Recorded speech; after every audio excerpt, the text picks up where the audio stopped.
Cannes film ఫెస్టివల్కి మనోళ్ళు దాన్ని ఏమంటారు,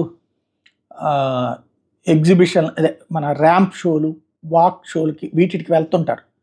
కానీ ప్రత్యక్షంగా మనకు అక్కడ అవార్డు వచ్చినటువంటిది లేదు ఇంతవరకు మన ఇండియన్స్కి. అది ఎప్పుడు కూడా క్రేన్స్ ఫెస్టివల్ అంటే ఆస్కార్ కంటే ఎక్కువ అని చెప్తూ ఉంటుంటారు. మనోళ్ళు అక్కడ ఐశ్వర్యరాయ్ అనేక సార్లు ర్యాంప్ షోకి వాటికి వెళ్ళింది, కానీ మనం అవార్డులు తెచ్చుకున్నటువంటిది లేదు, ఈవెన్ ఆమె పోటీ చేసినటువంటి సందర్భంలో.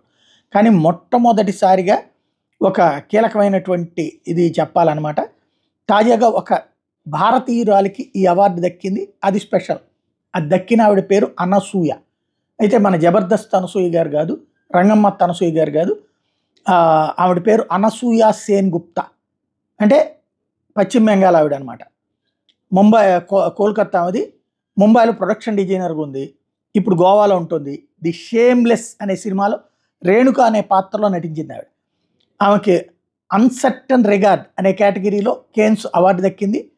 వాస్తవానికి ఈ సినిమాకి దర్శకుడు ఒక బల్గేరియన్, పేరు బొజనోవ్.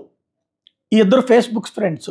హఠాత్తుగా ఓ రోజు నీ ఆడిషన్ టేప్ పంపించన్నాడట, ఈ సినిమాలోకి తీసేసుకున్నాడట. అట్లా ఆవిడ కాస్త ఏకంగా నటి అయిపోయింది, ఏకంగా కేన్స్ అవార్డు దక్కింది. అందులో ఆవిడ పోషించినటువంటి పాత్ర ఓ వ్యభిచారిణి పాత్ర. ఏదో సందర్భంలో ఓ పోలీసుని కత్తితో పొడిచి వ్యభిచార గృహానికి తప్పించుకుంటుంది.